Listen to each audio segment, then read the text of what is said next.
I'm State Representative Brad Roae, and I'm here on location at the 102nd Pennsylvania Farm Show in Harrisburg. Today is Elected Officials Day. It's actually Government Officials Day, where elected and appointed government officials at all levels of government come to the farm show. Everyone is welcome every day at the Pennsylvania Farm Show, but if a government official can only be here for one day, they encourage them to be here today. Today, I will be meeting with local, county, state, and federal officials, and the topic of the day will obviously be agriculture. There's always a lot of interaction between different levels of government, but today the focus is going to be solely on agriculture. As we all know, agriculture is a major industry in Pennsylvania. By some accounts, it's the #1 industry in Pennsylvania, depending on how you calculate things.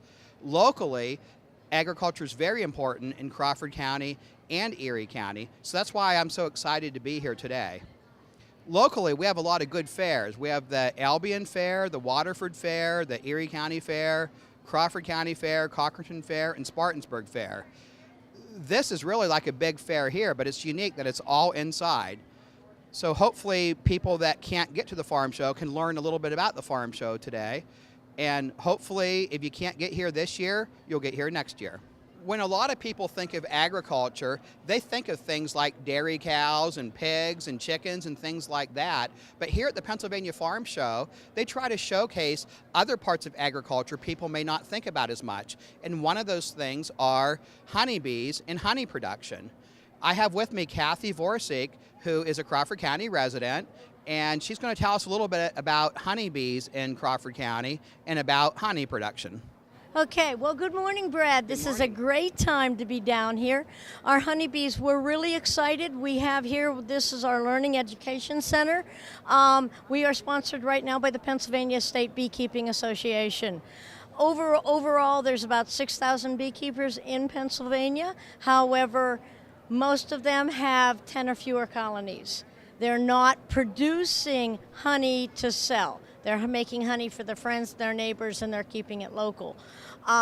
We have a couple larger beekeepers. We are one of them up in Crawford County. We have 220 hives that we run. We're in different locations, different places like that. When we are out there and we are extracting our honey, we have different varieties, different things we use for that. So we are small enough that we can actually decide where we've got the bees at, what kind of honey we're going to get from them, so we can extract that, we can market it that way. Now, a lot of people don't realize that there's different flavors of honey, so if you can expand on that a little bit, you can purposely put a hive near certain types of flowers, certain types of plants to give honey an exact flavor. You are correct, you are correct. Our honeybees, when they're working blossoms, they only work one flower at a time. They don't go out and work apples, daisies, cherries, and dandelions. They work one blossom.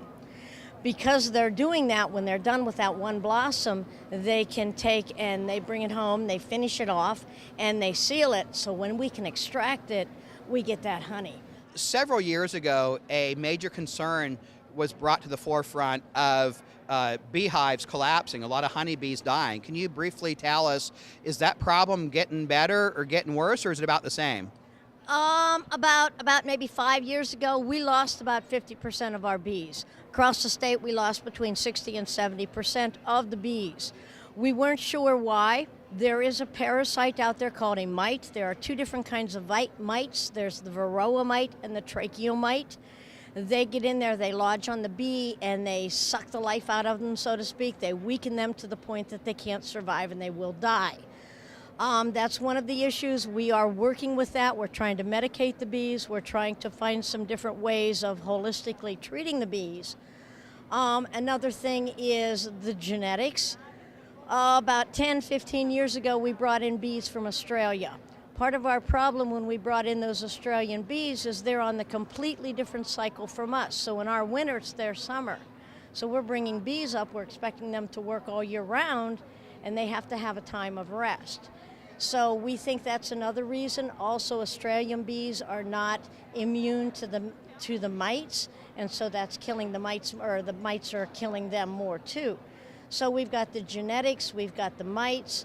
We also having a problem is we used to have small small farmers who would do small plots, 15, 20 acres of clover, 10 acres of corn. Now you've got that same farmer, instead of going with different crops, is now going and putting all of his farm into corn, which isn't a good pollinator or good for the pollinators. So, so instead of getting a hamburger every 2 or 3 days, you're getting a hamburger 3 times a day. Kind of dull, kind of boring. So we're thinking, the genetics, the diets, different things like that are all affecting the bees. Cathy is going to tell us a little bit about the Ag Explorer program now. It's here at the farm show, and this is one of the stops. If you want to basically tell us what that program is and what your stop here is. Sure. When we have this program, everybody, when they come in, anybody can do it. They can get a map of the fairgrounds. We have 23 different stations all over the fairgrounds. All you need to do is go to 10 of or 15 of those stations. Here is the symbol. It's hanging from the wall or from the ceiling. Every place there is one of these documented, there is a stamp you can get. Our goal for the Ag Education program is to educate people on the different commodities in Pennsylvania.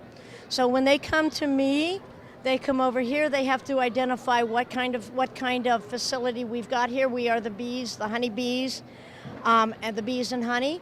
And then I give them a stamp. After they get the stamp, I say, hey, you know what? I have a really, really cool stamp. It is neat, it's big, it's bright, doesn't fit in the box. So when we put it on, the kids are required to tell me something they know about honeybees. Oh, they fly. Do you know they fly 13 to 15 miles per hour? Do you know they fly 3 to 6 miles round trip?